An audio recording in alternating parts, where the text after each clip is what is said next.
Welcome back, folks, to the Get a Grip on Life podcast. All you listeners out there, all you podcast listeners out there in the universe, you know that Get a Grip Studios was fully virtual long before the age of pandemic viruses. That's right. I've done hundreds of virtual podcasts before COVID-19 came along and got everybody into Zoom. Doing a podcast, you know what? It's so much fun. And I'm about to talk to Anton Hyginus here in a minute. He's been on the show before. It's his second time. But before I get to him, there's about another 2 or 3 hours of work after he and I are done talking. And that's not fun for me. Now, guys like Scotty, they love to lock themselves in dark rooms and play on computers and edit your podcast. So go to getagripstudios.com. There's no downloading an app and having the Joe Rogan experience next day. Doesn't work like that, son. So get on the internet, go to getagripstudios.com and get someone else to do all the hard work.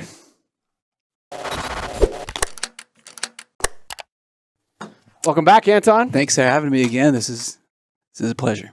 Yeah, you know, it's, this is a friend of mine put out an album. Oh, amazing. Is it Luke? No, okay. It's not Luke. Okay. He's older. He's in the lighting business. Okay. But he after whatever 40 years, he finally said, "Screw it, I'm going to do an album." Amazing. And this is the song. I love this song. With the early morning blues. The early morning blues. Wait till the harmony comes in a second. Okay. Just wait. This girl, it's like you're in a lounge somewhere and the lights are dim and you got a nice drink. You just wait for it. You're with a beautiful girl. You see this girl saying, listen to this, unbelievable. Can't imagine living this life strung out without you. There it comes.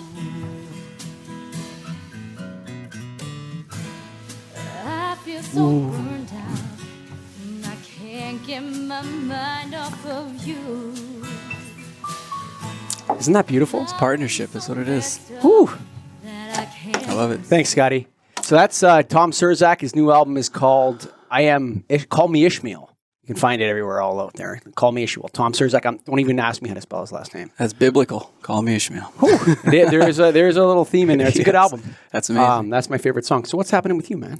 Well, coincidence, I guess. I'm working on. Take that mic and just crank it right up. I'm working on a 10-song album. A little higher. 10-song album. Okay. Can you hear me there? Yeah. Yeah. So I didn't understand. So I've written like over 200 songs in my time, and I just been sitting on them. And with the band, I'd been putting some there. Some worked, some didn't.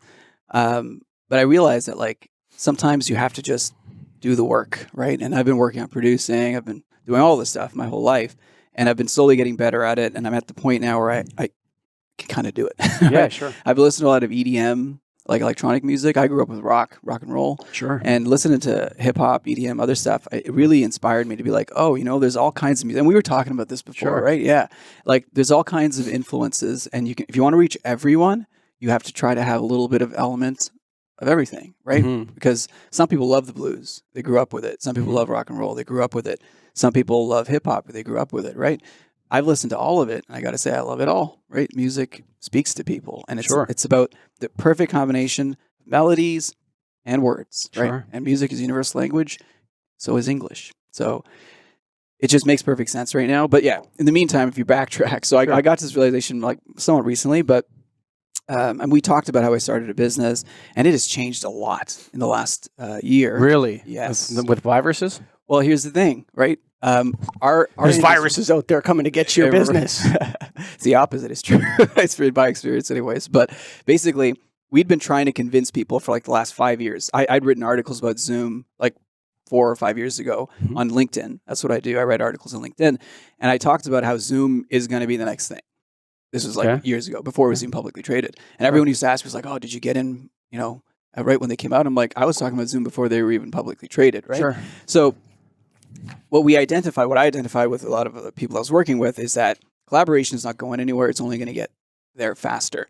But up until COVID, we had to convince people that collaboration was necessary, just like you with the virtual podcast. Sure. Right? You had to convince people. Then COVID, everyone started using Zoom. And now coming back to work, I had calls, all these big clients saying, hey, you know all that stuff you've been telling us for years? We need it now. And so I didn't have the bandwidth to do it myself, and I didn't want to hire employees. And if I mentioned that part to you, but so I worked with some people got laid off because of COVID. I'm like, hey, why don't you start a business? Sure. And they did. And now they're all my business partners. So Cool. I've just worked with them. That way I can move away from that and do more of the stuff that I want to do, which is music, right? So, yeah, it's been an adventure, but honestly, I could have never imagined that it would be like this. It's been good. So what's this business you're talking about here? What do? You obviously don't own Zoom. No. So basically, collaboration technology works like this. So I was in the traditional AV space where we would fit out boardrooms, things like that. So when people are on Zoom in their laptops, the thing is, the executive team is in the office talking to each other. They got to be in a room connecting to people who are on Zoom, who are on Microsoft Teams, who are on WebEx, all these different things that companies use, but they don't have a way to talk to them all at the same time. Now, because I know a lot of people, I found a few different products that do this. And, anyone can do it, but it's just created a solution. You need to have, the knowledge, the wisdom, the experience. So that's what was useful. People would call me because I know you can fix problems for us, right? So that's what I did. I just put together a solution and it's like a blueprint. So like a virtual office solution? No. So there's already a virtual office, people working from home. But inside the office, people have been trying to reduce their footprint, their real estate footprint for a long time, right? So you want to build like a virtual space where people go to?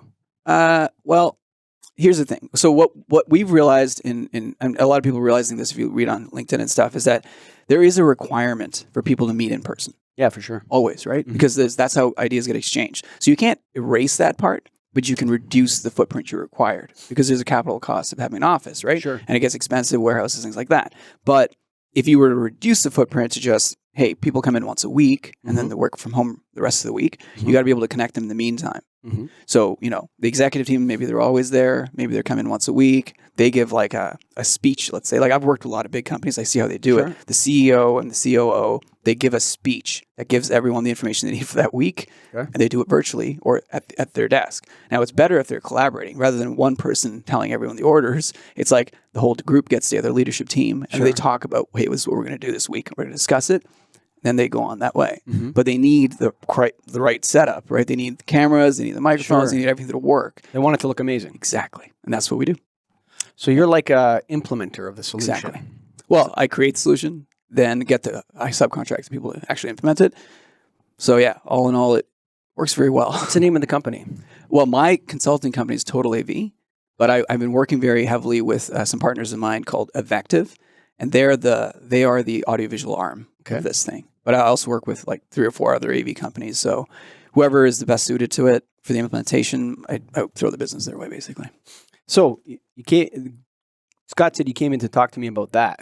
Okay. To a degree. To a degree. I mean, like basically more just to say, look, there's a lot of fear in the world because of COVID. And people are like, it's going to ruin businesses. The reality is what that means is you have to pivot. That's what I did.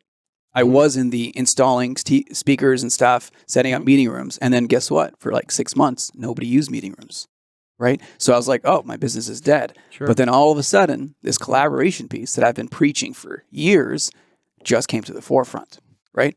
So I used Google Hangouts for a long time, long before this stuff. I loved it because my accountant would bill me an hour travel time and stuff like that. Yes. So I just said, look, you just click the link, right? And they're like nervous. Well, this is my home, and now no one's nervous anymore. Back then, you were like, you mean I'm going to be on a webcam? Are you going to record it? There's a lot of weird stuff. But I converted a bunch of people that I didn't want to have to drive to, and I didn't want them to have to drive to me. Yes. But we wanted to see each other because there's something to it elevates the level of communication when you can see someone's face. Absolutely. But it's not quite as good as in person, but it has advantages over in person. Okay. What do you think? So I do a lot of, I've been doing virtual podcasts for years and years. And sometimes when I'm like, so for lighting, it's probably better in person all the time. Right. But if you're dealing on a sensitive topic, so for example, let's say we wanted to discuss let's pick a sensitive social topic today. White privilege. Right. Okay. Let's say we wanted to discuss that. Got it. Yeah. Right. Yeah. And you're in your space. If you come in here, you're in my space. Right. This is my studio. Yes. It's my office. Right? So there's a bit of a power dynamic there at play. Yeah. Right? Whereas if you're in your house and you're looking at your computer, you don't have to leave here. You don't have to I get what you're saying. You understand what I mean? So people can kind of have more confidence in being vulnerable. I get what you're saying. Absolutely. You know what I mean? So there can be advantages to a virtual meeting. Do you know what? Do you play golf? No. You know why I play golf? Why? Because people are stuck on the golf course with me for 4 hours. Yeah, I can't walk away. I get that. Yeah, I get that, the golf thing. Yeah. But like I just find golf to be such a waste of time. Well, I'm not there playing golf. I'll tell you that. Yeah, for sure. No, but I mean, like for me, I have 4 kids, so Yeah. if I were to tell my wife, "Hey, you know what, sweetie? Yeah. Whew, Yeah. That's the hardest part. Is the I'll time. see you later. I'm going to see you about 6 hours. I might be drunk when I get back, and I'm going to go play golf, and you can watch the 4 kids." I understand what you mean. So that was kind of how golf died in my life about 15 years ago. So you used to play. Oh yeah, I play every now and then. I was more like a hanging out with friends, drinking. That's what it is. Yeah. That's what it's supposed to be. But the thing is, how many, I meet like basically business partners. Sure. I'll meet them before in meetings. I've had phone calls with them. When I play golf with them, I really get to know them. Because Are you good at golf? No. No, the answer is no. Yeah. Not, Have you ever golfed below 100? the second year I ever played, I golfed in 97 at Don Valley Golf Course. And ever since then, I kind of stopped keeping score because I didn't really care. Oh, okay. Yeah, I was like, I did it once, good enough. And then, So you go out with these guys for 4 hours. Yeah. You schmooze them. oh, it's not schmoozing at all. What is I it? just get to know. That's it. I never talk business, ever. Never? Never. Hmm. They all try. I said, I don't talk business on the golf course. You don't talk business on the golf course. What do you talk about? Life. Life. Huh. So I wrote an article on LinkedIn. It's very interesting. It's about golf, but it's not actually about golf. It's about life. Mhm. And it talks about everything I learned playing golf. A lot of it is about fear and intention. Okay. So if you see a water hazard on the side there, Mhm. right? And if all you're thinking about is like, oh, I don't want to hit the water. I don't want to hit the water every time it goes right and splash in Sure. the water, right? But if you pick a spot, like, I know I can hit a shot right there. Mhm. That's where I'm going to go. You can do it, right? Mhm. So that's intention versus fear. It's like, I know what I can do. But here's the thing. If you've never hit a 300-yard drive and you're aiming for the green 300 yards Yeah. away, you'll never hit it, Sure. right? If you got to know what you can do. Yeah, there's a life lesson in that. Exactly. I mean, so this idea that there's a lot of silliness out there, Right. when with young people, they're told a lot of stupid things, We all are. like follow your passion. Mhm. That's really bad advice. Mhm. Passion is not a good emotion. Interesting. You should not follow your passion. You should not romanticize your money-making mechanism in your life. That's true. I'll agree with you there. It's like, oh, I always wanted to be a firefighter or whatever it is that you want to do, and this and that. You should strive to be the best that is within your skill set to be good at. So if I really want to be a center in the NBA, that there's certain characteristics and Yes. physical characteristics that are required Yes. in mental and whatever characteristics. So I'm not so sure that the idea of what's the common phrase they call it, manifesting and stuff like that. This Yeah. idea that one can control outcomes. I think what you're saying is don't think negative. I get that, but I'm not so sure that people should be. Maybe it's good to be encouraged to think that way. But everyone's I'm not different, sure. right? Yeah. I'm not sure if it's totally. I understand the golf reference. Mhm. It makes sense in that atmosphere. But sometimes people will, like you said, the 300-yard drive. You have to be careful that you stay in your lane in a way in life too. Have you ever hit a 300-yard drive?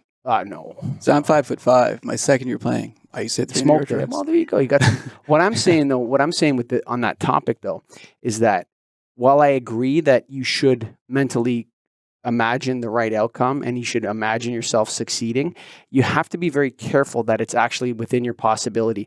And what I would suggest is go maybe a little bit past what you think your possibility is. Yes. I A agree little with bit you. past. I agree. Stretch yourself. Just a little bit. Yeah, yeah. I agree. And then what'll happen is you perhaps you'll make it there and you'll surprise yourself. Mhm. But to set unreasonable goals and stuff like that, I'm not sure is all that helpful for people in a sense. So I understand what you mean by that. Yeah. So the interesting thing is for me, But like I wanted to ask yeah, you something yeah, else. yeah. You said people are scared of COVID-19, and you said it in a way that we could have taken the direction that way. Should they be scared of COVID-19 in your opinion? You're just an AV guy. I'm a light bulb guy. What do you So think? I'm just an AV guy, but my wife she works in the COVID unit at Toronto General. Okay. Right. So she's a respiratory therapist. Mhm. And so she will talk about things. So Sure. I do know a fair amount on the inside of like how Sure. it's going down. So that's kind of why I have a different take on it. What's your take? it comes down to this. Disease communication is very real, right? Mhm. There was a plague, Black Plague in like the 1500s during the Dark Ages. People didn't know much about disease prevention, disease communication. Now we do, right? Mhm. So when it comes down to it is that when you know these things and you're trying to protect a large population, there are implementations that work. Now, the other part of it is too, strangers, fear of strangers, right? That's the biggest thing that I noticed with COVID. Before, we used to walk around, say hi to people, shake hands, do whatever. That's all gone with strangers. But what they taught was bubbles, right? When they did the thing, it starts with bubbles. You have to start with who you can trust. And the whole COVID experience, like, kind of taught me this one thing. Our whole world has been about a hierarchy of resources, but wealth, chasing money, stuff like that. Well, really, it should be a hierarchy of trust, right? You got to start with your family or whoever you can trust. Now, we're all born into families, right? And then we choose families. We find a partner, right? Sure. We choose our friends. Sure. So the family you choose is actually your hierarchy of trust. Your partner is your number one. You got to have that trust with them. Then figure out who you can trust underneath that. That's what COVID taught me. It's like, oh, it's about a hierarchy of trust. It's really important. It's a complex idea, but I think that you can apply this to almost everything. I agree with you, but I think there's actually an even if you distill that down to the streets. Yeah. If you take it down to the streets and tell people something, because I understand what you mean by hierarchy of trust. Yeah. Right. And we're going to talk a little bit more about being scared of COVID and within bubbles and hierarchy of trust in a second. But I think what COVID is showing people is how important it is to have a family. Yes. I agree. And, to the idea of the life led to explore the pleasures of life has shown itself to be somewhat lacking in times of crisis. Absolutely. And that, people should pursue meaningful relationships 100% agree. that are grounded in routine, though, and in that are grounded in family and in longevity versus longevity, long term Yeah, gratification exactly. rather than short term Exactly. gratification. Yeah. And so I think that's when you're talking about hierarchy of trust, if you take it down, like a lot of the single people living in condos downtown had a real miserable time, bro. No balcony, no outside access. It's crazy. Hard life, right? Yeah. Yeah, absolutely. No, I get exactly what you're saying. So so you have this bubble, and maybe I'll share what I think of all that in a second. But you have this bubble, you have this hierarchy of trust. You're in it. So do you think this is dividing us? Like, are these the COVID riots in the States? Depends how you look at it, right? So it depends what the leadership is. One thing I know from my business, it always starts from the top. They say shit rolls downhill, right? It's true for companies. It's true for people, organizations, organizational behavior, right? So if there's not a problem, but if there's a fear that a CEO has, they'll pass that fear along to everyone, right? So if you said something in a very honest way, try to get someone else to do something. You talk to your number two, they talk to their whatever person below them, right? If you look at a hierarchy in a company, Sure. You say something without fear. Let's say that person takes their own fear and passes it on. So you say, "Hey, look, we need to hit this goal for next year." This person's like, "Everyone's getting fired if we don't hit this goal."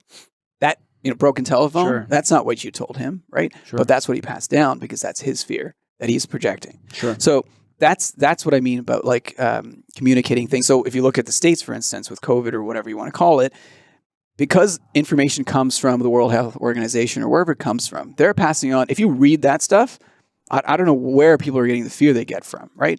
But then they distill it in the news and distill it elsewhere, and then it's just a fear-mongering thing, right? I don't think it's intentional. It's just people are putting their own fears on what they read. Like I'll send people articles that I've read and be like, "Oh, this is really insightful," and then they come back and be like, "Oh man, this is terrible." I'm like, "What's terrible about this? Like, this is information." Sure. Right? It helps you. It doesn't trap you. But it really depends on how much fear you have when you're reading it, right? So that's the thing. You can't really get a gauge for what people are afraid of until they tell you, right? Yeah. Another thing that COVID has shown us is the crisis in leadership that we have in Canada, particularly. Everywhere, though, right? Yeah, I don't know everywhere. I mean, it depends. So the problem, this is my pinned tweet on my Twitter feed, okay? It says, the problem with something like this, the problem with COVID-19 and talking about it is that you have believers and you have non-believers. Right, okay. Right? Right. And if you try to speak to a believer about COVID-19, like someone who's really committed to like the masks and this fear and Right. the bubbles and this sort of stuff. Anyone that doesn't operate at their level of efficiency is a piece of shit. Right. Well, He's a this is- couple fries short of a Yeah, Big yeah, Mac yeah, hamburger yeah. or something like this, right? That's what people do. What's the matter with you people? Don't you know you're supposed to follow the guidelines? Because they're Well, following why are they orders. guidelines then? They're following orders. No, you hear it from the premier. They're not following the guidelines. Like guidelines are suggestions, actually, buddy. Exactly. They're not exactly. They're suggestions. So why are you saying guidelines? The other thing. So you have that believer side, right? I Then see what you mean. Yes. I see right? what The you mean. believers, and you are a piece of crap. We're gonna shame you. Right. You stupid people. You silly. You don't know anything. You're not smart like us. We're I've seen a following lot this. of that on We're social media. following the science. Yeah. Bring back stage 2 on these people. I'm ready.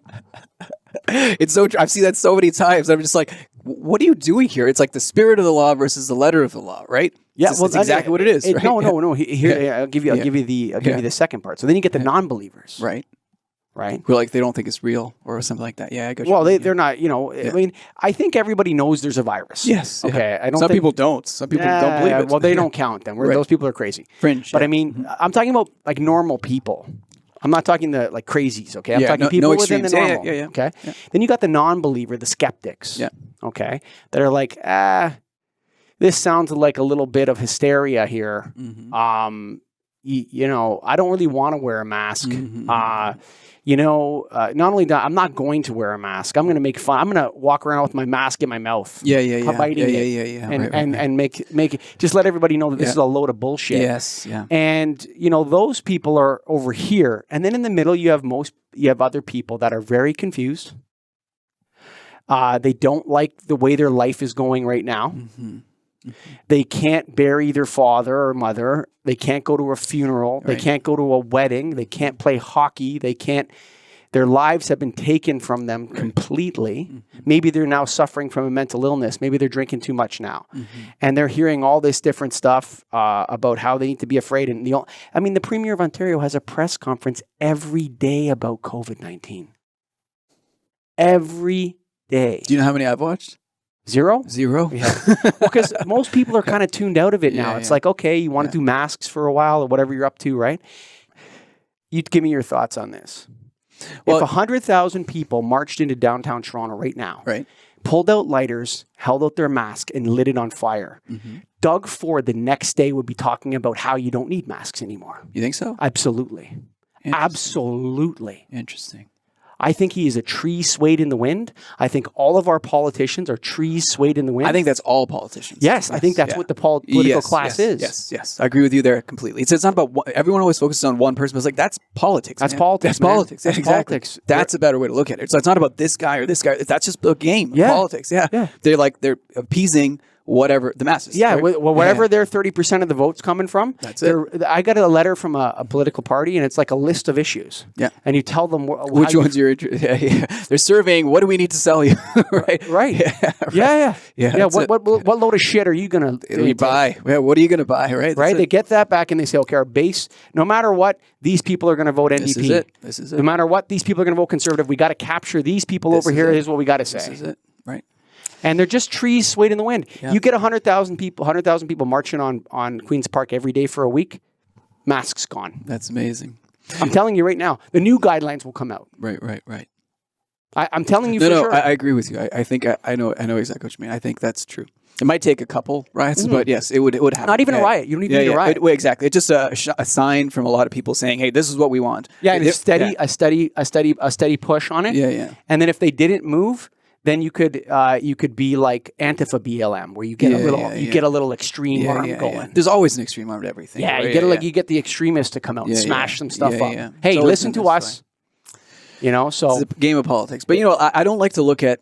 I don't like to. So here, there's this thing called agile methodologies in business. It's like back to business. Well, no, but this is I learned a lot from this, right? Sure. So in agile, it's a way to do things, and basically you have to identify a problem. Once you've identified it, if you keep talking about it, you're not helping. Now, once you've identified a problem, you got to look at the solution. So, what do you think is the solution to this problem?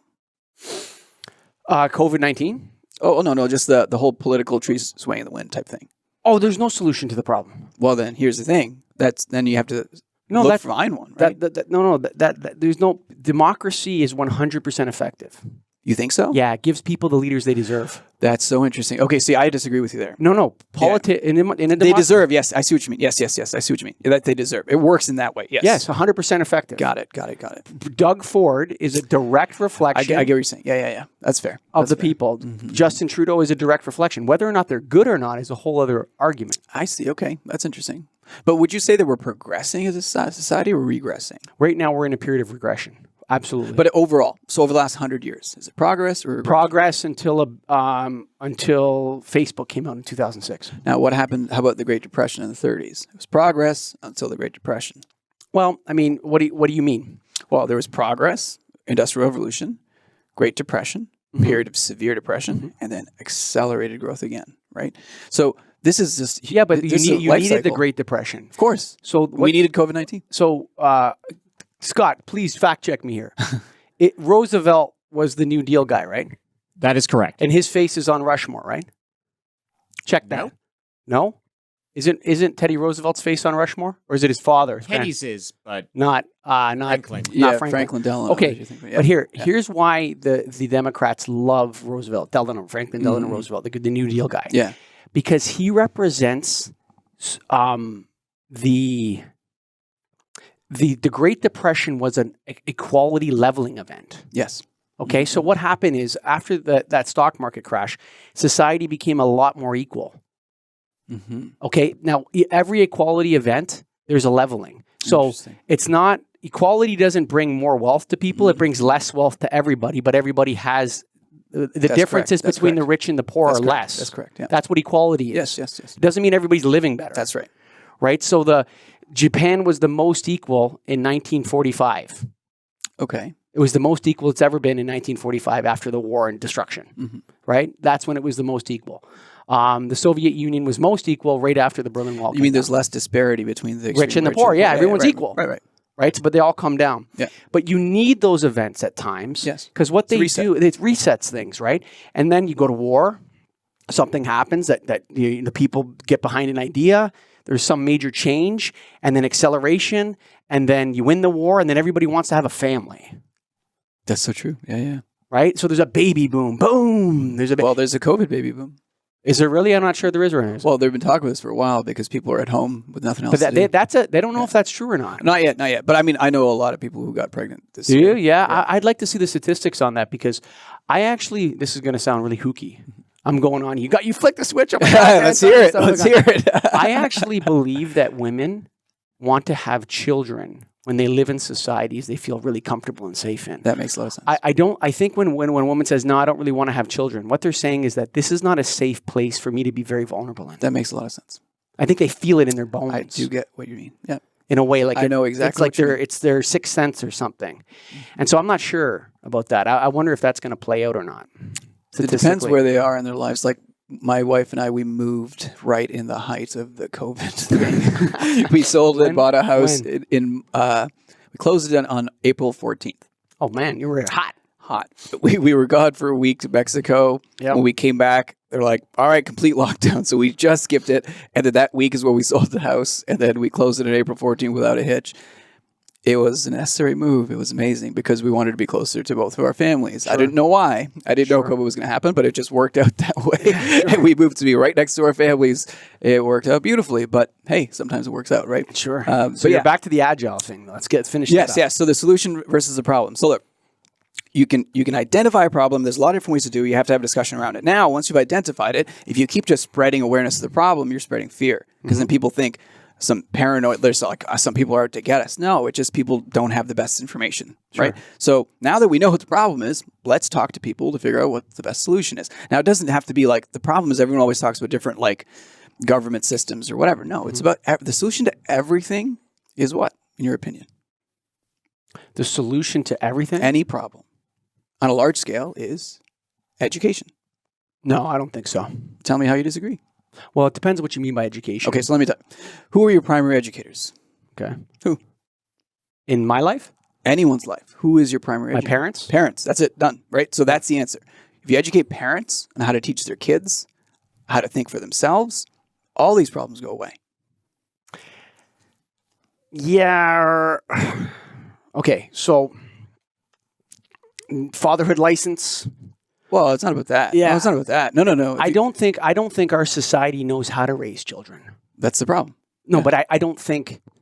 I think that the zeitgeist is one of teaching children very bad things. Right. So I've identified that problem, and I'm presenting a solution. You know what I'm saying, right? Right. But, Yeah, but yeah. so like yes, Mm-hmm. but I don't think you're going to change the zeitgeist. I think that I'm I not think interested in I that. think the flow of our society is towards a world in which I don't know how to describe it. I have two teenagers. Mhm.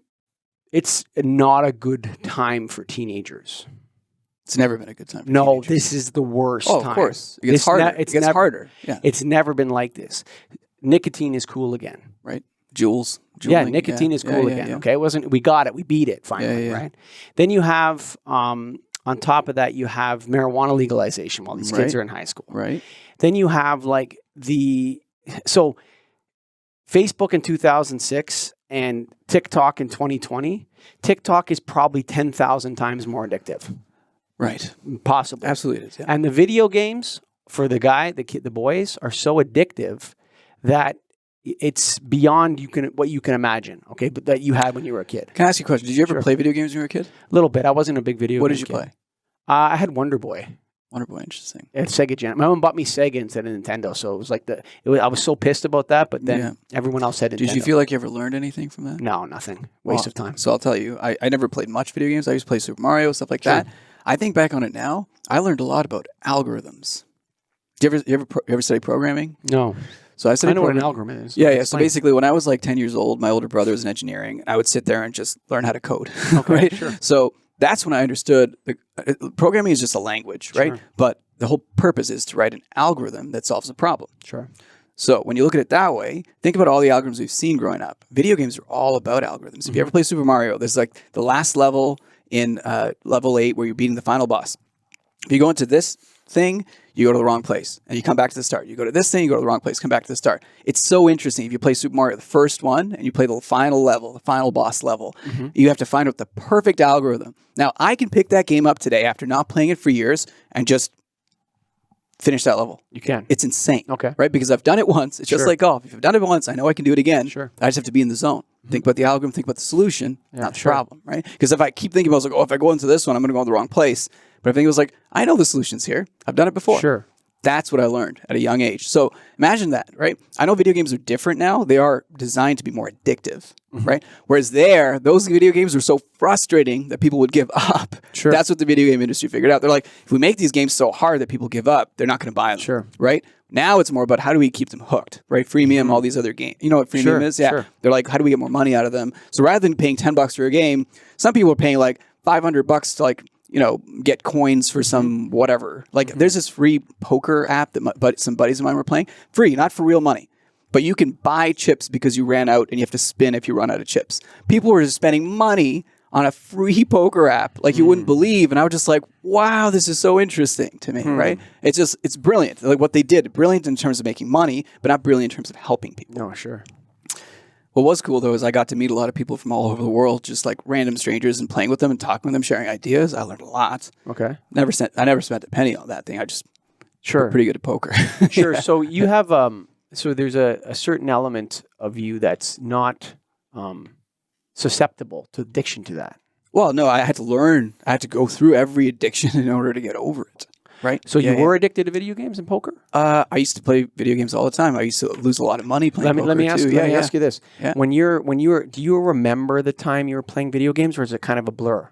No, I remember it. Yeah. Yeah, because I talked to a friend of mine that was addicted to video games. Yeah. Remember that game Quake, 1999? I never played that one, but I do know. Yeah, so that was the first Yeah. one they could play over a network. Those are all the fighting games. Yeah, Like, yeah, I never liked the shooting games. Yeah. So he got addicted to Quake, It's violence. and then the subsequent iterations of it, and like he doesn't Call of really Duty, remember all that that time stuff. of his life, really. Right. That makes sense because that's a violence addiction, right? Sure. But what I mean is, look, video games, all these other people, they find out what people can get addicted to and hard to break out of. Mm-hmm. And it's not, they manipulate weaknesses in human like the human condition, Sure. let's say, right? Very easy to fall into, hard to break out of. But if you never fall into it, how do you help other people break out of it, right? So you don't understand it. That's what it is, right? So for me, my whole life, I've been meeting all these people who had these problems, and I'd be like, all right, let me get into this. And I learned about it, and I'd be like, hey, this is how you break out of it, right? But Sure. you can teach it. Yeah, but addiction is, I always say addiction is anything, like my definition of addiction is like anything that destroys the relationships with people you love that you can't stop doing. That's where it's destructive. Right? Yeah. But addiction, people have caffeine addictions, right? But if it doesn't destroy your life, then it's not a problem. That's what you're saying. I guess I think that's probably, so you could say, is caffeine physically addictive? Yes. Mm-hmm. I think that there, with everything, there's a line of acceptability. Yes. Yeah. And, every negative thing that we perceive in our society, we have a point at which it no longer is offensive and it no longer is considered wrong. Well, that's true for marijuana right now. It's legal. Yes. Yeah. The lines move Yes. with the society Right. On what's acceptable and what isn't. Right. But, I think caffeine is on the other side of that line. Well, it's been on the other side of the line for a while. Forever. Yeah. It For always a has long been. time. Yeah, I Yeah. don't think And that's what I'm saying. It's like, it's not the thing itself. It's what it makes you do and how it destroys your life Sure. or improves it, right? Sure. So the thing is, ultimately, you don't want to have dependency on any substance, but if it helps you where you're at right now, rather than hurts you, who's to judge, right? But if it's hurting you more than it's helping, like I can't imagine any instance where cocaine helps people. I can't, right? There's certain kinds of drugs Maybe that come from someone the would tell earth. you, I agree with you. Right, I get it. What I'm saying is that like there's some things that come from the earth, right? There's other things that like refined sugar. It's not natural, not really good for you, right? Mm-hmm. Coffee beans come from the earth, right? That makes sense. Tea comes from the earth. There's tobacco plants come from the earth, but cocaine is refined from a plant, right? It comes from the earth. But it was refined. But it comes from the earth. But think of how they refined it, though, right? It's different from picking up a plant Sure. and But they used to refining. chew those leaves and stuff. They used to Yeah. chew the leaves, and they have like It's analgesic. Well, I Yeah. mean, well, it's also opium, poppies, and stuff like that. humans too, have right? always been looking to change their consciousness. Man. Yes. I mean, there's Shamanism, there's all that there's all stuff. manner of ways we've always been looking to change our Yeah. consciousness into a higher level, or Yes. to find something to believe in. Well, you know? find meaning, because like you look at the world and it's broken. It's like, how do I make sense of this? That's what people do. They're chasing, what some people call God, universal consciousness, higher power, whatever. And I never understood that for a long time, but recently I did. I'm like, oh, I get it, because without that, you live in fear. Without that, you live in fear, because if you think that everything is messed up and there's no solution, you live in fear, right?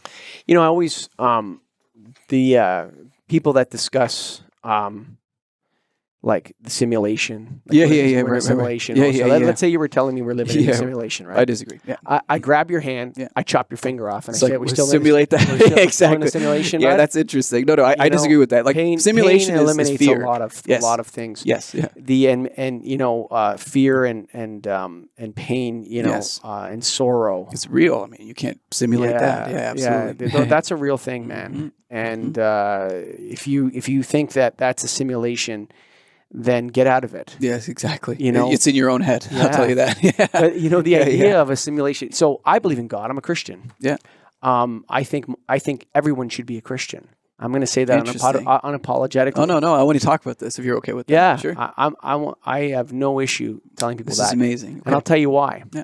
Because if you want to look at it, so a lot of people get lost in Christianity with I'm not going to go talk to an anthropologist about whether or not Adam and Eve are real. Right. You understand what I mean? Like that's a waste of time. Yeah. Okay? What are you going to learn from that? Yeah. Well, why don't we talk about what the metaphysical meaning of the story is? Right? Because you can get lost in that. Like people, like I don't know what happened 5,000 years ago. I believe in my religion, and I believe in anthropology. Super interesting too, actually.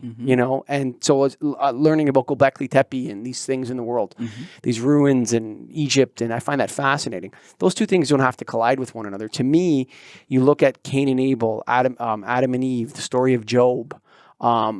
If you're worried about whether or not a human being was sitting in heaven observing a conversation between God and the devil, if you're worried about whether or not that actually happened or not, You're missing the point of the story. Yeah, absolutely. That I agree with you completely. Yeah. And so it's like, so when people say to me, like, why are you a Christian?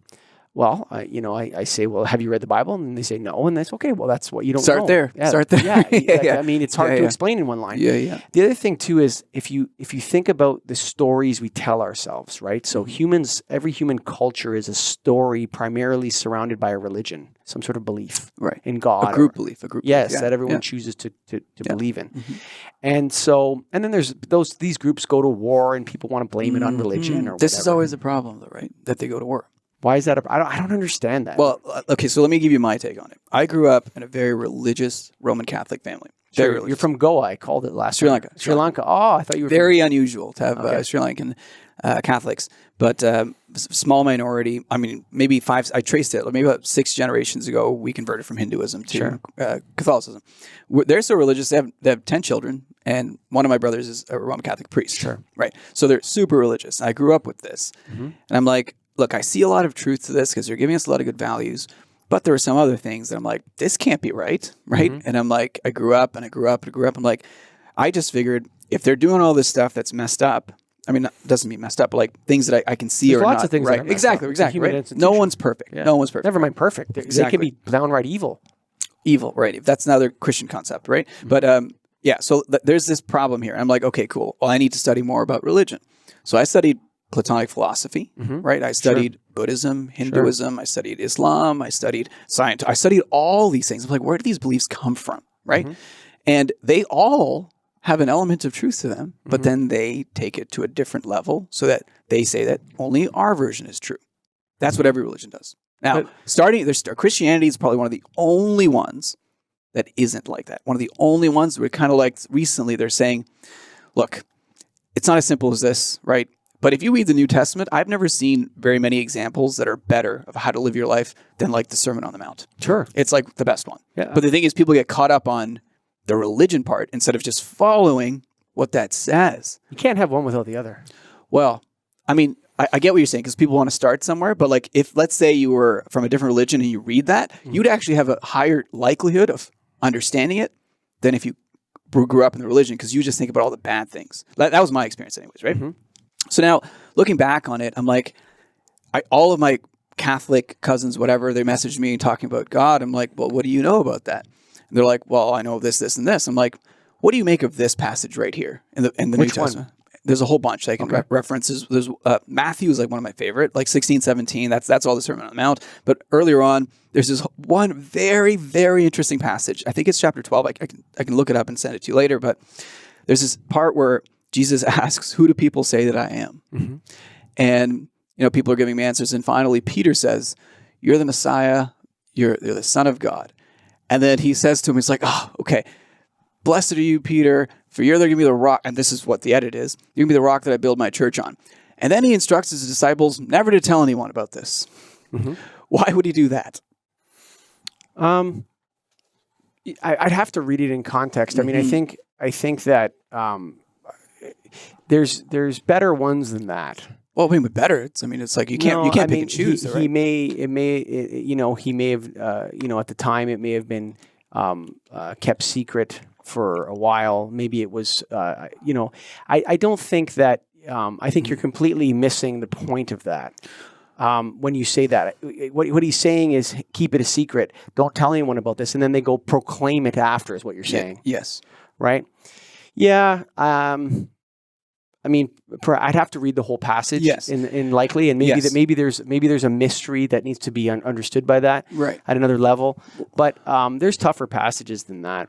Well, what would you say is a tough? To whom much is given more, and will be given, absolutely. he shall have in abundance. But to him who has nothing, even what he has shall be taken away. So take from him that has the 1 talent, and give him to him that has the 10 talents. For to whom much is given, more will be given. That's interesting. I've experienced that in my life. It's a weird That's the truth. Yeah. That's the truth. It depends on whether or not how you look at it. So Yeah. there's complicated passages in the Bible that you have to look at. I would instruct somebody that's curious but maybe agnostic or atheist to read the Bible as literature first. Yes, that's a really good strategy. Absolutely. Read it as literature. Yeah, Don't try to read it as like the gospel. Oh, I'm saying something real thing. Yeah. Don't read it as the gospel truth. Try it first as literature. That's a really good policy. Yeah, absolutely. And honestly, I Don't gained bring a all your lot of baggage wisdom. to it. I got a lot of wisdom reading it again. Yeah, don't bring all your baggage Yeah. to it. There's a lot of wisdom there. Yeah. More than many places. You know, and, Yeah. and I would also say, like, Yeah. whether or not you're a Christian or not, I think Yeah. everyone should be a Christian, but you need to explore the spiritual life. It's at least half of our Oh, life. of course. is spiritual. No, that's If our that's whole the life. right word. Yeah, I don't know yeah. if that's spiritual Well- or whatever you want to say, the unseen side of life. Look, everyone hears words like this because when you start talking Christianity, Mhm. so many people who are not Christian automatically tune you out. Mhm. This is the same thing I said about music, right? Sure. If I was just in a rock band, Mhm. not like maybe about 80% of the world would just tune it out. It's like Sure. rock music. I've seen that before. Sure. I'm not interested in that. Yeah. That's how I look at religion, Yep. right? So the second you say I'm a Christian and I believe this. Yes, there are Christians who'll be like, cool, Sure. that's awesome. And everyone else, that's what you just said, read as Sure. literature.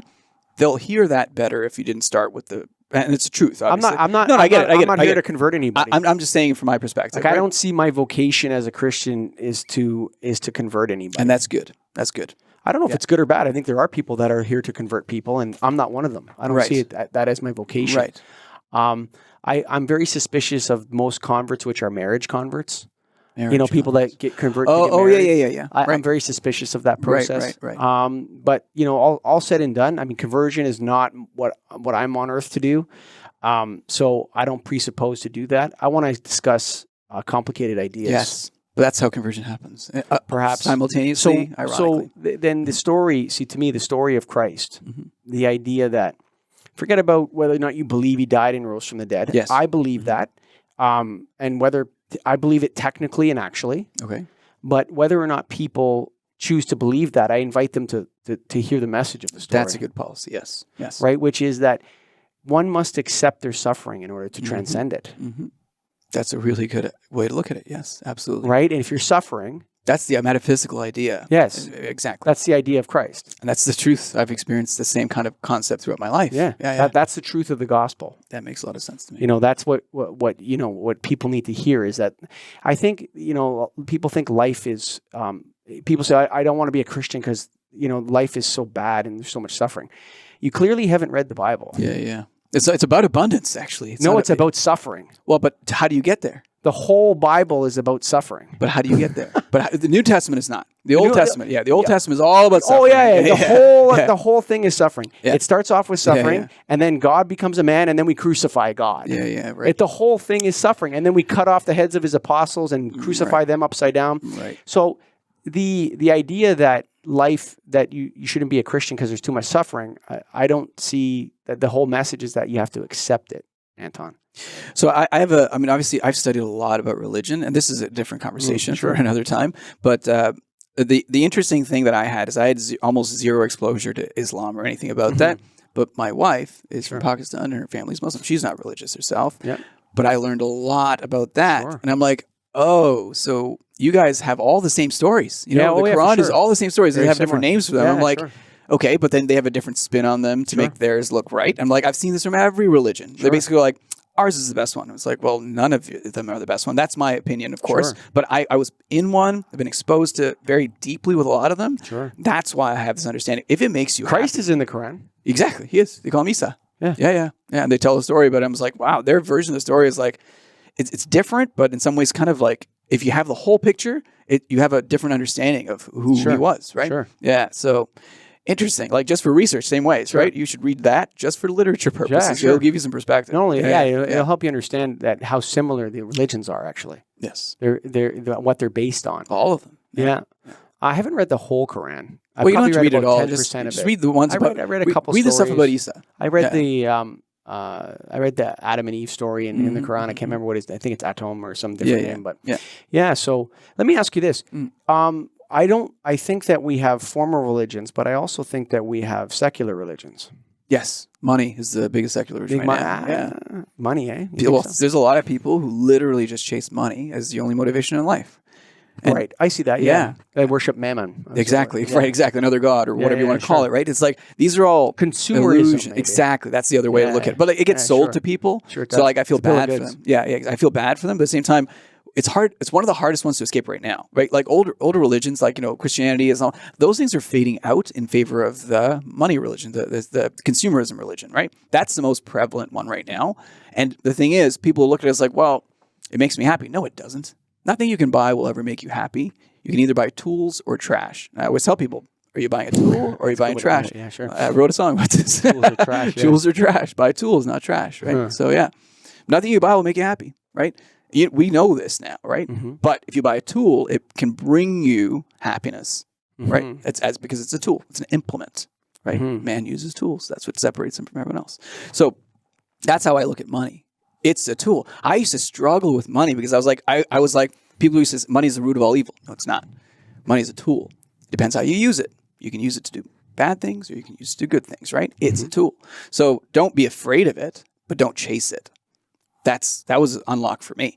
Yeah, I mean, I think greed is a path to evil. That's it. Greed is the reason why consumerism is a problem. Greed, money can be used to further benign goals, evil goals, or good goals. Mm-hmm. You know, it's not.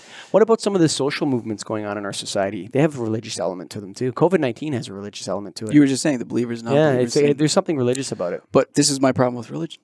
You just hit the nail on the head, right? Because you were talking about it in the context of your own religion. It's hard. It's golf. I learned this, right? Sure. You see someone swing, you can see everything they're doing wrong. It's hard for them to see it, right? Sure.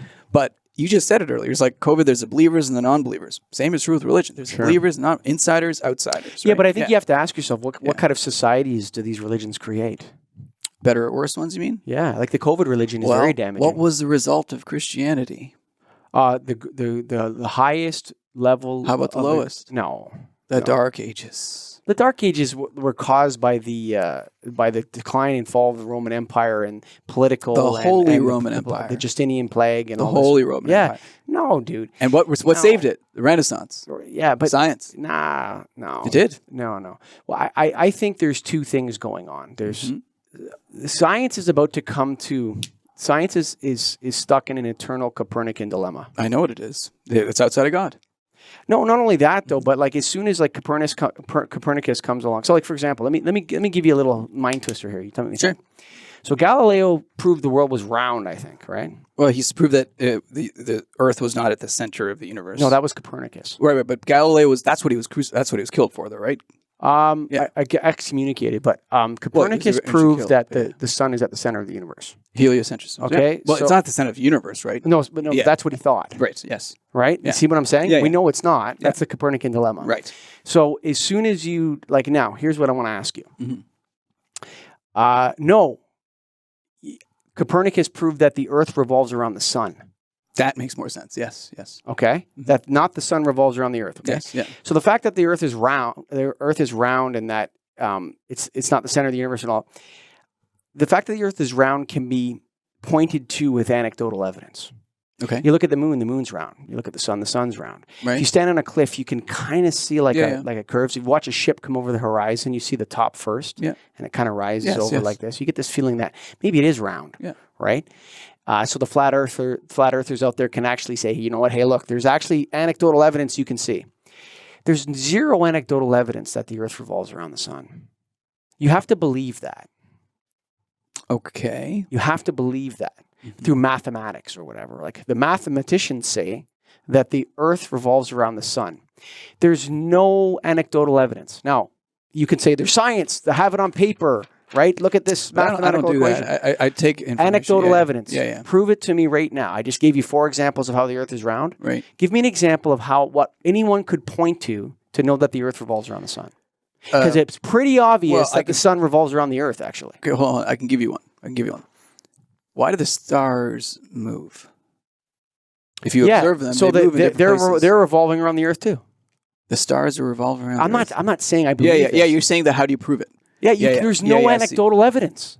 I can probably figure it out. So No, like, there's nothing you can point to, like a physical phenomenon. hold on. That you could say that. Look at the ships coming over the horizon, dumbass.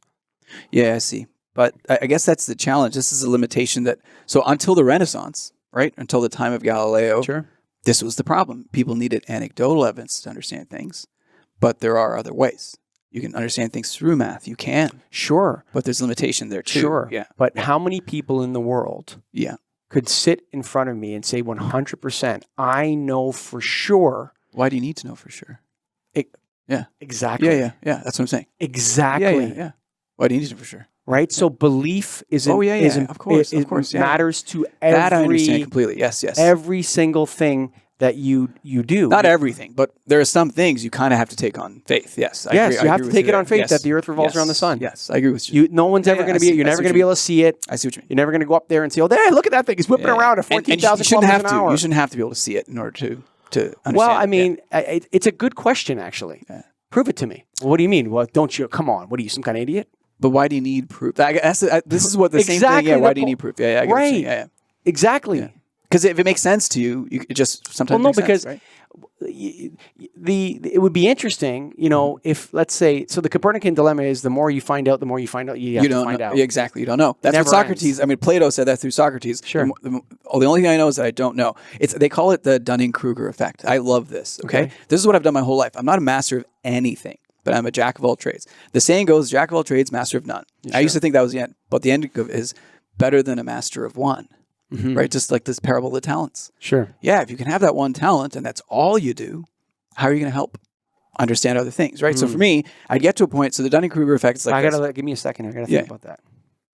Well, let me explain the Dunning-Kruger effect. So basically, if you don't know, I gotta absorb that into. The parable of talents is very important to me. Yes. So you made me think about it differently. Well, you there brought for a it up second. exactly. It's my favorite story of all time. Yeah. So I explained it to I'm you trying this to way. think about it. Yeah. For a second. Okay, go ahead. I had to incorporate what No you worries. said there. Yeah. Okay. Dun That's and Bradstreet or what? Dunning-Kruger effect. Okay, this is like a modern or whatever Sure. phenomenon. Not that modern, but like I think it's the 30s or 40s. You see, researchers found that if you ask someone if they think they're good at something, then they've never done it before, they think they're amazing at it. Then they start to do it, and then they realize how terrible they are at it. But once you have this much knowledge, you then know what you don't know. Sure. So you can find people who do know and learn from them. Sure. Right? So if you don't have that foray where you fail and you learn and you painfully, when you're not very good at something, I'll give you an example. I played guitar for a long time. I played piano for a long time. I've been a singer since I was 4. Sure. Never played the drums. January this year, I started picking up the drums. And it's been several months and pretty good at it now. Right? It didn't take me that long. I didn't have an instructor. I just kind of played. Right? Because I've played music before. And once you've done one, you can kind of figure out how to do the same thing. Learning is like that. Once you know how to learn, they call it autodidacticism. Once you know how to learn, it's actually easier to learn because some people will try to go to school for 4 years to learn one thing. That's what I hated about school, right? I studied philosophy, psychology, math, computer science, English literature, poetry. That's what music. I did that in school and then I dropped out. Because I'm like, okay, cool. I know enough about all these things to know what I don't. Where'd you go to school? U of T. Okay. Yeah. But then I was just like, I'm not going to major in any of these things. Economics, business, I did all that stuff, right? But I had no interest in majoring in any of them because I didn't want to be a master of one, right? So I learned that lesson early. So it took me a long time to get there. And now all I do is I read, but not books. I read articles, right? So the problem is they have this adage that CEOs read books. Leaders are readers. That's true, but you don't have to read a book. You can just read a little article here and then talk to people who know about it. Then you learn really fast. I find that there's a reader's block and a writer's block, but there's no Yes. talker's block. Yes. But that you can learn from that though, right? Yeah. You know how much I learned from you last time we were here? I don't know, a lot. A lot. Good. You see what I'm saying? Because like we just talked and I learned from you as well. But you get what I'm saying, right? And there's like a process of Yeah. absorbing the essence of who you are Yes. that I like. Yes, exactly. Same. Like, that's why what I I'm saying, love doing podcasts. with Yeah, you. it's I just- amazing. I'm taking your essence from Yeah, you. and then I'm doing trading the same. back. Exactly. And It's like a reciprocal. partnership. Yeah, It's a sharing, right? Yeah, and that's why you want to talk to people, and Yes. you want to be not afraid to speak with uncertainty. Speak about your truth. Yes. Speak what you've learned. and also share. ask. I'll be respectful to someone who course, disagrees with you. of course. because they may teach you something. Like, about that's life. when you learn the Yeah, most, for right? If sure. you only hang out with people who agree with you, what are you going to learn? You talked about failure. Yes. For a second. Yeah. It's like if you have a business. Yeah. Okay. People look at the profit and loss statement. Okay. So they look at P&L and then they look at balance sheet, right? So the strength of the company is the balance sheet. Yep. How it's performing is Yep. its P&L. I hate accounting. It's the worst. Okay. So the balance sheet is how strong you are. Yes. Right. It's your assets and your liabilities, Yeah, right? yeah. The P&L is how is the company doing in this period of time. Yeah. Right. So the P&L gives you success or failure, right? That's what and then balance sheet is like the strength. Okay. So lots of profitable companies go bankrupt. This idea of this is a success or this is a failure It's a benchmark. is a function of saying that something is over. You understand what I mean? It's like people, when they fail at something in life, they think their life is over. Yeah. It's over, right? But if you look at a life well lived, if you look at someone who's really lived their life, it's loaded with failures. Of course. All Yeah, manner of disasters. It's true. You know, and sometimes you're pushing yourself. Sometimes you're trying new things and it doesn't work and it backfires on you. So this idea, the profit and loss is, companies would not care about profit and loss if they didn't have to pay taxes.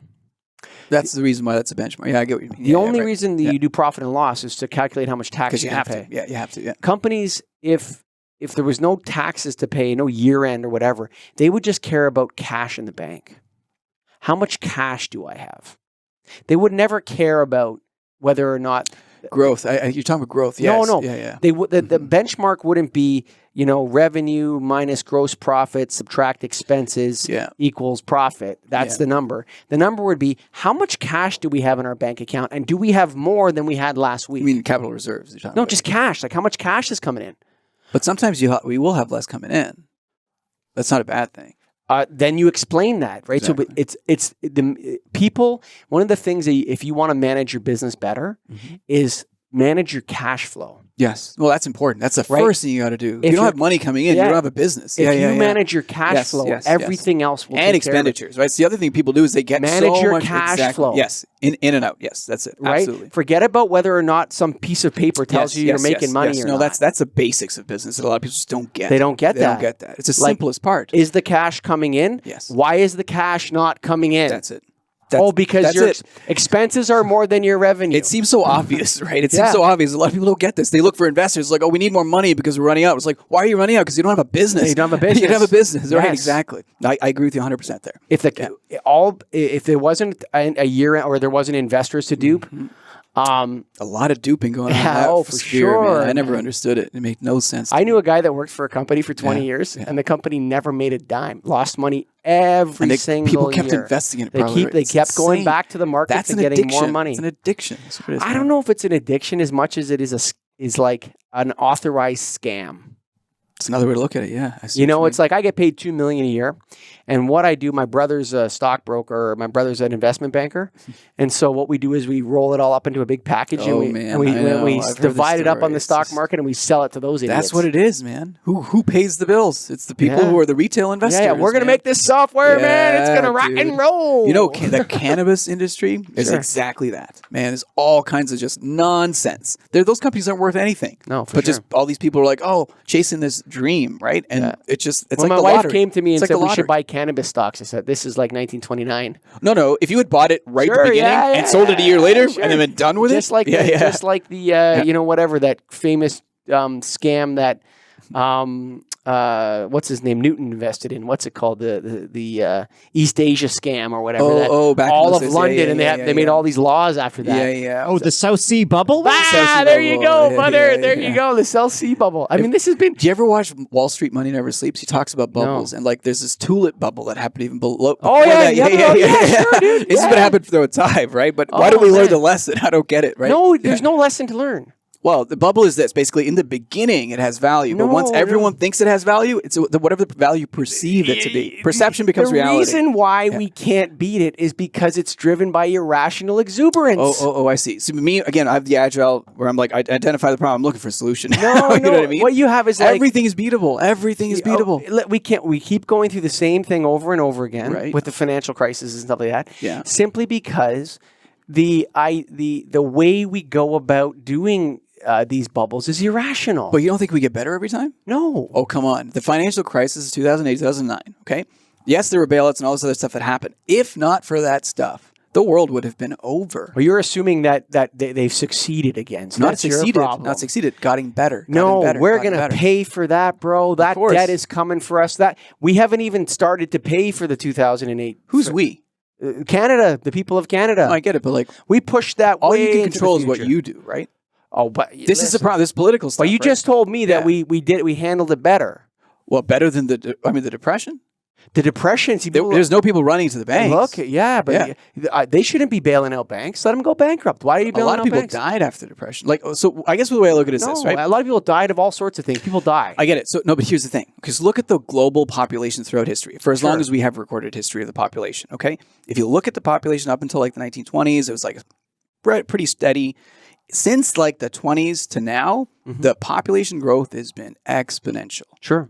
Lifespans are longer. People are living. Less people are dying in childbirth, stuff like that. So if there's more life, are we doing better or worse than before? This is a really honest question I'm going to ask you. Are we doing better or worse? If more people are alive than ever before, are we doing better or worse? See, that's a great question. So if you were asked like Steven Pinker, Okay, that question. I'm not familiar with him. He's wrote a book called "Things Are Getting Better" or whatever. He's a Harvard guy. Yeah. He's a. I like reading Harvard stuff. He writes It's this. interesting. He writes these nonfiction books, kind of like Malcolm Gladwell. He's in that kind of. I'll range. take a look. Yeah. Right. Yeah. You don't have to do anything. I'm not telling you to read anything. I just like interesting stuff. You could if you want to. Yeah, I will. Anyway, he wrote a book about everything's getting better. I can't remember what the name of it is. It's stupid because the idea that you can point to statistics to what's the word that Marx used? Religion is the opiate of the masses. Yeah. Statistics are not the opiate of the masses. Right? So if you say, well, look, crime has been reduced and less people die here and there's vaccines and there's all this other stuff. I think most people in the West have a feeling that everything is getting worse and that we're in big trouble. But are you speaking for most people? No, I'm just saying that I think that most people have a feeling that things are not as good as they're getting worse. And I think that there are some statistics that play this out in the form of like inequality in the world, right? So there's a lot of inequality in the world. There's more inequality in the world now than there's been probably since 1939 or something like that. What you that. consider inequality. How do you mean? The difference between rich people and poor people. Where? I would say everywhere in the world. Well, here's the thing. How about you look at the whole world? Okay, so That's what I said. I think it's a problem everywhere in the world. So let's look at it this way. So if you're comparing the richest people in India to the poorest people in India, Sure. and you compare the richest people in Canada to the poorest people in Canada, yes, you'll see a pretty similar disparity. However, if you compare the richest people in the world to the poorest people in the world, the same disparity is there too. But the poorest people in the world used to be way poorer.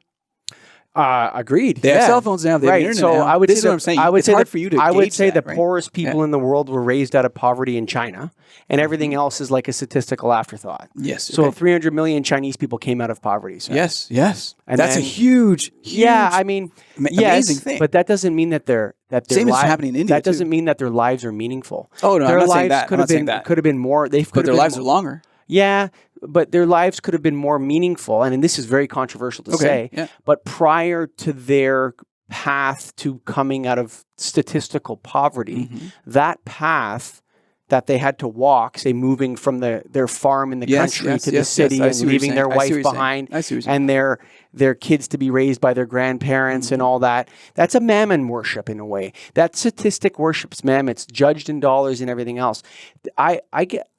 I would say that right now, in this period of time that we live, most people have a very anxious feeling about the world. So the one thing I will say, and correct me if you Prior think to I'm wrong. COVID as well.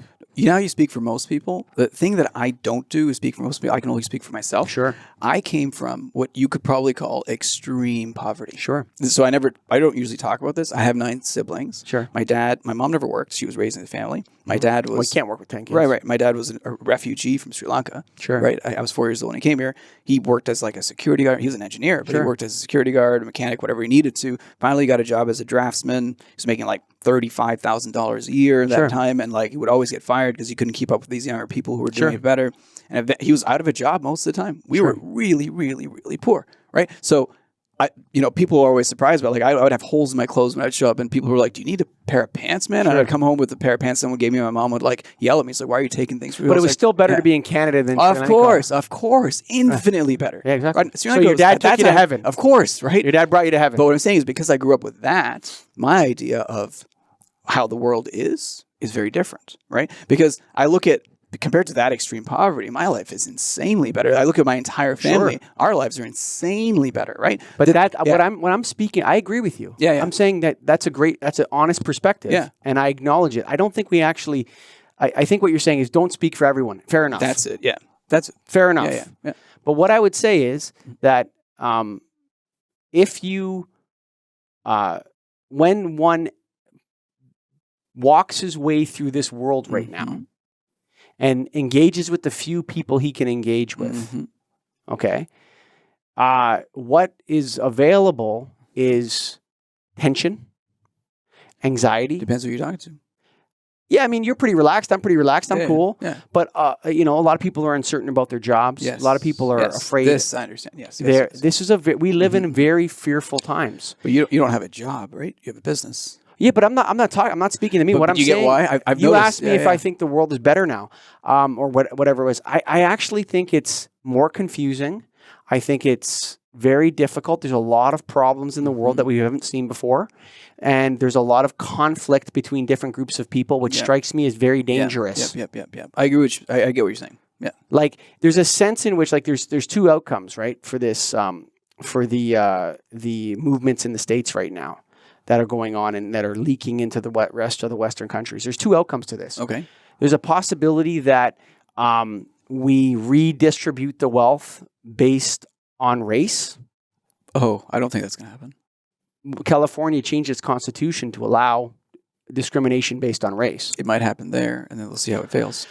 right? No. I mean, so there's that. Like, there's only two. There's status quo. Maybe we go back to some sort of status quo or a balance, or the racism that everybody is looking for really actually emerges. So I have a really interesting take on racism, which I think you'll quite enjoy. So I realize what people call racism is not racism; it's cultural bias. Okay. That's an interesting take. Yeah. So basically, look, there may be like 2% of the entire world who are just literally can't get past the color of someone's skin, right? Minority, extremes. They're extremes. Sure. Everyone else is in between, basically have a culture that they grew up with that they like, whether that's their religion, whether that's the people they hang out with, whatever it is, a lot of different things, right? They're like, this is a culture. What I learned in golf is culture. Okay, so the culture of golf is about camaraderie, bringing people up, taking care of people, saying hi to people. It's a really, really good culture. And now I look at that and I'm like, that's why I can get along with anyone, right? Because you play by the rules. I play by the rules that make sense, the most sense right here. And we you live also, here. You right? also play golf. There's rules to playing golf. Of course. You got to follow the rules. Yes. I live here in Canada. I'm not going to play by the rules of Sri Lanka. Sure. Right? Because we left that place for a reason, right? Sure. So I'm here. If I didn't like it here, I'd go somewhere else. I think Rajapaksa is back in charge there, isn't he? Oh, yeah. I don't follow politics there, man. No, It is all kinds of nonsense. But anyway. That's my next trip. Sure. But I've got to take some time here first. But you get what I'm saying, right? Basically, there's problems everywhere in the world. But honestly, Canada's pretty good. Of course As it it goes, heaven. like, compared to everywhere else in the world, it's really good. Yeah, for sure. So yeah, you can focus on the problems, but you can also focus on, man, we're doing a lot of things right. Sure, everyone gets things wrong, right? But we are in pretty good shape. I don't disagree with you. Yeah. And honestly, I celebrate that. Everywhere I go, man, I am Canadian. I am so proud of that because it's an amazing place. Sure right? it is. Yeah, and so like if you start with that frame of reference, it really helps the whole problem. So the problem is cultural bias. There's some people who come to a different part of the world and they can't let go of certain parts of their culture that are fundamentally incongruous with the culture that's here. Now, people explain that as racist. No, it's not. It's cultural bias. And guess what? We should be able to talk about the problems that people perceive in culture.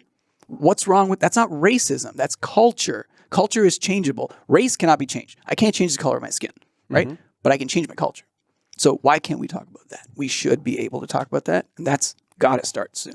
That's how you fix this problem. Talk about culture. Talk about the problems you perceive in culture. And I think we're already doing that, and it's degenerated into the culture wars. Well, so how would you explain that? So, okay, so it's not about better. I mean, it is about better or worse. That's what it is. It's not like one culture is all of this. We have to take all of this or none of this. No, take aspects. Can I say something very, very controversial Absolutely. to you? Okay. Yeah. So very controversial. Doesn't I'm not bother sure if me. I believe it, but I'm There's just going to say nothing controversial I'm to just me. going to say it to you. I want to hear okay? it.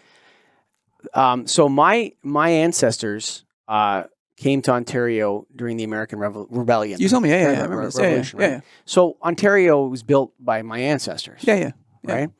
So the best thing to ever happen to you was to come to my culture and get away from your culture. Well, yes, to a degree. Yeah. Right? Like, that's very controversial. I'm not saying that that's what I believe, but essentially, there's certain groups of people who have created a culture. So let me ask you this. What if I, having come from a different culture, then improve your culture? Not that I would, but that's another controversial thing. Like that's not. Think about it. What if it was possible? No. It's not even. It's not only is it totally possible. There's no avoiding it. Right. So that's not controversial. That's like, yes, I understand the perspective. I Right. do So completely. what we're trying yes. to do is integrate Yes. these people into our culture. But in a way that works. Right. In a way that works. Right. Yes, yes. But that's what immigration is, but it needs to be done correctly. Yes, Yes. but it also needs to be done in a way by identifying what was good about Canada, what is Yes. good about Canada, Yes. and staying with the good and Yes. then adding things to it that Yes, improve it. Exactly. Always improve. But that's not Never what's go back. happening right now. I get it, but it takes time. It takes time. But you know what? It's good that you get the idea. That's what always improve, but you don't know until you make mistakes. Think about it. Failures teach us. That's why I said it might happen in California, But this is and then what it won't this happen is, again. Okay, I'll give you an example. Yeah. So here's something that's not hopeful to say. Okay. Okay. But socialism and welfare rates are directly correlated to the ethnic homogeneity of the society. So the more ethnically homogenous and religiously homogenous That makes society sense. That is, makes sense. they tend to have more generous welfare programs. Yes. And societies that have less ethnic Got homogeneity. it. Now, it doesn't hold for Canada, the United States. You know, Canada is very ethnically diverse. But not everywhere. Not everywhere. There's certain neighborhoods that Right, aren't. but we see right. So we Yeah. have like there's exceptions, but that's Yes. that's the tendency is that ethnic homogeneity leads to fairer societies. Fairer society? Yeah, like societies that are more equal.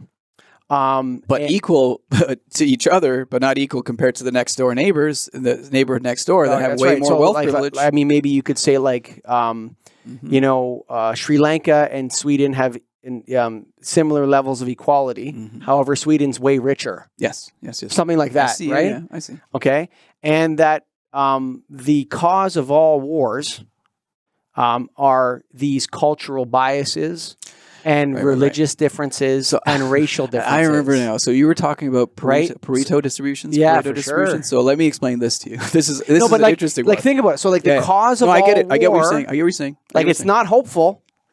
So let me explain something. I mean, you tell me what you think. I remember you talked about Pareto distributions, and I watched Jordan Peterson talks about it, and he talks about the lobsters and all this stuff. Hang on one second. Yeah. There's another one. What was the other one I identified on that? It's not coming to my head. Look it up, Scotty. You know what I'm talking about. There's a Pareto distribution. There's something it's Like very the 80-20 rule is what they call that. Yeah, I know. basically. There's another one though. Got it. Okay. Go ahead. So the 80-20 rule is this. And this is my idea about it. So the 80-20 rule says that 20% of the population controls 80% of the resources. And this is observable on a global scale. It's observable in a community scale. It's observable everywhere. Planets in the universe. Well, but I don't know about that. But currently, Yeah, like Jupiter has, Jupiter and Saturn have 80% of all the mass of all the planets in our. Is it the Bedford? No, it's not Bedford. It's another one. Look it up. There's another one. Go ahead. Okay, so let me ask you this. In the time of, let's say, kings. Sure. Okay, so let's say in the time of like Egypt, where there was a lot of slaves Sure. and then there was wealth. They don't have a measure to say whether it was 80-20, but if I had to guess, it's probably more like 5-95.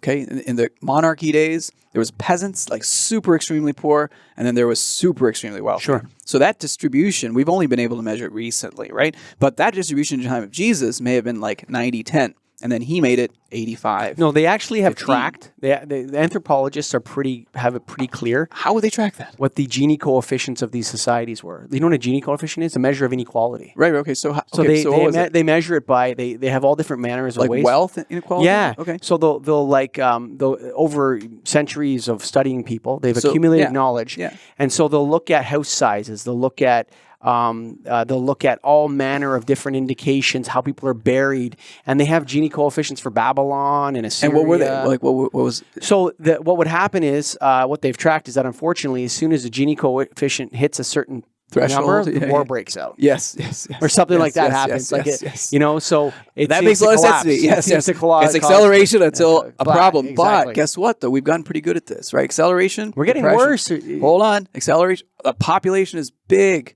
You think? I don't know. I don't know for sure. No, but Canada is like the problem with these statistics is like right now, like I don't know. I'm going to say some numbers that aren't necessarily sure. true, but just Yeah, to yeah. illustrate the point. Yeah. So, for example, let's say 1980, the average CEO would earn 200 more times the average wage of the person Yes. working for Yes. him. Yes. Yes. In 2020, that's like 7,000 times now. Yes. Okay. But it's going back the other way. I think it will. I don't know, Slowly, man. look, mistakes happen, failures happen, and then it changes. Right. So let me ask you this: we don't know The only ancient way world? it changes, Yeah. the only way it changes is by industrial scale warfare, massive plagues, in the past. yes, state failure. In the past. Yeah. historically. Yeah. But guess State what? We're getting failure. better. We're getting better. We're getting better. We're getting better. Maybe. Come on, you Maybe. gotta have faith, right? I don't have faith in that. That's the thing. I have right? That's no the thing. faith. That'll and make I a have world of a no difference. faith in that at all. But that's pessimism versus optimism. No, it's not. Solutions or problems? Solutions or No, problems? no. You know, optimists die first, bud. Oh no, hold on. There's realistic optimism, or there's delusional optimism. I agree with you there. Delusional optimism gets you killed every time. It happens. You've seen it out throughout history. Yeah, we're going to be out of the concentration camp by Christmas. Right, exactly. By Christmas, we're COVID's going to be done by March. Yeah. I get that, man. That's delusional, right? They're selling something so that they don't panic people. That's different. That's what I'm talking about. Just look at the statistics. What's the population of the world? More than ever before. That's a statistic that speaks to me. Life. There's more life, human life, than ever before. There's less loss of life than ever before as a percentage. That's undeniable fact. So I look at things like that and they inspire me as opposed to being like, the world is worse. Yeah, the news is going to tell you that every day. Yeah, for sure. Because they get money off of that, right? If you follow that, good luck. So your faith is in humanity, people. Oh, you're fucked. Well, let's see how it plays out. You're fucked. Let's see how it plays out. You're I'm excited to come back here again in a few months or a year. Oh, man.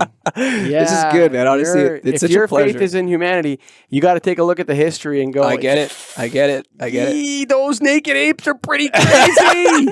Holy mackerel. But they did get that. better. They get better though, right? They get better at being crazy. But they get worse in some ways, better in other ways. Yeah. 7 billion people. It's interesting. So there's like events that could just throw your whole faith into turmoil. Right. Like If you let it.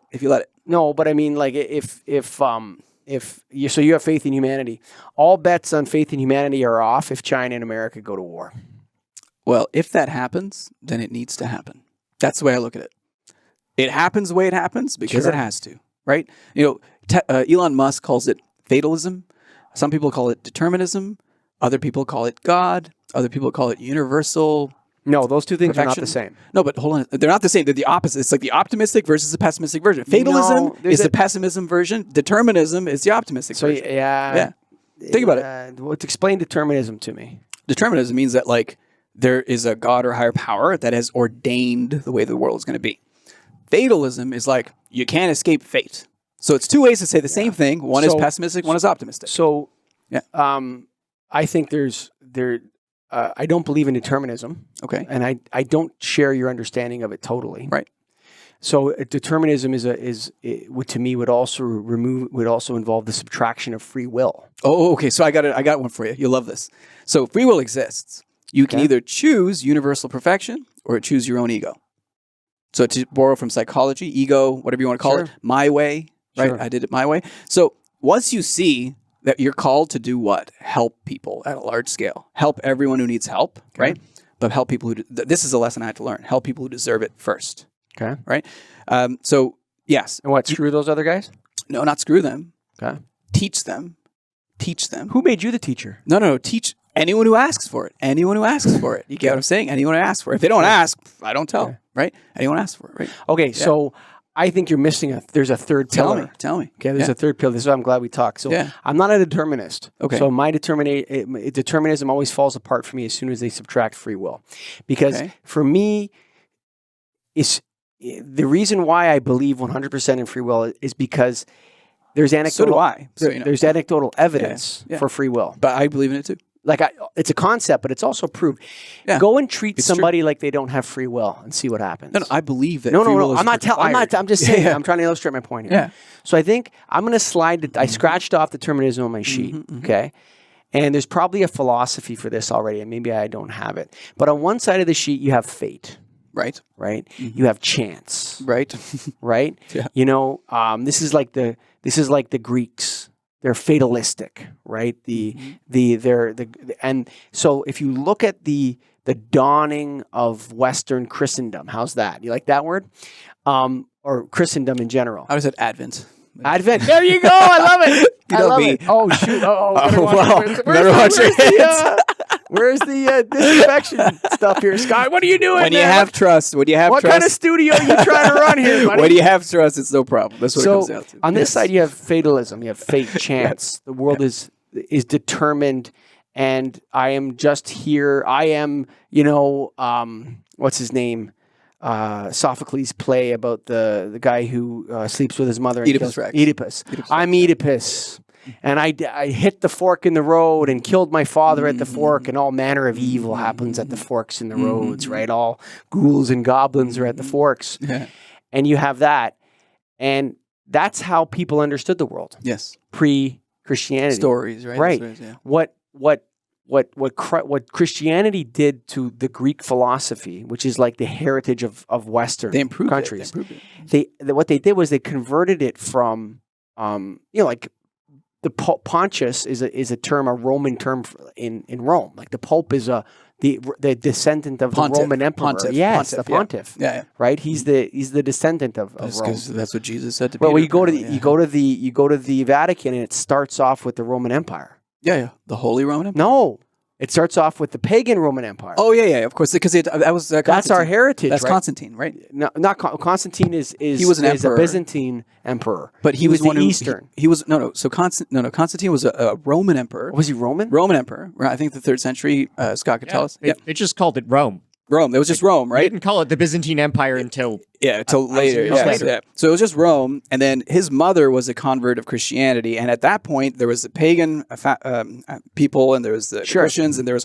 a lot of war, and he had to pick one side, and he basically said, "All right, we're going to pick Catholicism. It's now the Holy Roman Empire." That's what happened. Sure, yeah. So that was history, right? So they adopted like Christmas is on the day Sure. of the Yeah, who procession, ca- all that other stuff. This idea, Jesus wasn't born on December 20th. It's like No, but they ridiculous. basically adopted a lot of pagan things, Sure. whatever, right? So there's They incorporated it. They right? incorporated it. But what you They have made to it look together. at, Yes, yes. you have to look at, to me, Yeah. the integration of Christian mores into Western culture is what's good about Western culture. Yes, it integrated as opposed to discarded, right? And this is what we have to continue to do, right? So Yeah, don't to have discard. what we're going to Yeah. do is integrate Christian culture into our mores of our society. People are going to freak out on you if you say Well, that. you can't tell them that. You basically have to show your example. This is what I learned. You can preach till you're blue in the face, but it scares people because they're like, what does that mean for my life? I don't want to change. Or you can show your life and people are like, I want to do what that guy does. And then they're like, well, watch what I do. Like you. I'm sure a lot of people are like, how do you do this, right? Because you achieve I don't things. really think about No, that yeah, of that course you much. don't. Neither Yeah. do I. But people always come up to me like, how do you do what? I'm just living my life. Yeah, what exactly. am I doing? Yeah, Right? yeah. I don't really think like Exactly. that. I don't think like that. I just keep doing what I need to do. Yeah, right? I wonder, like, you think about like an Elon Musk, you think like, what a genius, Right. Like you just think to yourself, like, man, Everyone's that a guy's genius. so smart. But other people look at other people different ways, right? Sure. But no one thinks of themselves that way. Why would you? You're just a person. Some people do. But that's the problem. That's the ego problem. That's Look, the ego. if you realize that we're all the same, we just have different experiences. We're coming from different places, right? And I learn from every single person I meet. Every single person, not just smart people. I don't believe Sure. in that word. No. It doesn't exist. I learn from every person I've ever met. Yeah, And they don't realize how much I've learned from that. I always tell them, Sure. you know how much I learned from you? Sure. They're like, what did you learn from me? I'm like, I tell them this, and this. Sure. And it's just amazing. I told my Yeah. manager I bumped into him years later at the Price Chopper. I Yeah, told yeah. him that he taught me so much stuff. Exactly. I've learned He's from like, I've had so many jobs since I was like 14. I've had a job every year. I probably had like 21 jobs in my life, and I always was like right next to the CEO. Right, Okay. Even when I was at a grocery store, I always had the ear of the CEO, and I learned so much. But I also taught them a lot. I just didn't realize the other part of it until more recently, right? But it's amazing. It's just life is a journey, and a lot of people help you, right? Just say yes to help when you get to meet people, amazing people. Sure. Say yes to help and help them back. That's it, right? Always fun, Anton. Always Hyginus. fun. What a pleasure. We'll do this again. Yeah, for sure. Yeah. I wasn't sure what was going to happen. Well, I knew it what was does going to it be a matter, good right? time. Yeah, for sure. Where can people get your stuff? Where can they find your company and all that? LinkedIn. So I would say anywhere I write on LinkedIn. I have some videos on LinkedIn. That is what I would recommend. Check out LinkedIn, but don't follow me. Listen to what I have to say, and then tell me what you think, because that's what I want to hear. There you go. Folks, if you listen this long, I know Anton and I are both very grateful to you. Likewise, Yeah. yes. We appreciate it. You sticking with us, Yeah. and we had fun, and we hope you did as well. If you are thinking of starting a podcast, man, don't waste time. Talk to this guy. Scotty's the master. Yes. He's the master. Yes. So go to getagripstudios.com. Thanks for listening, folks. Thank you.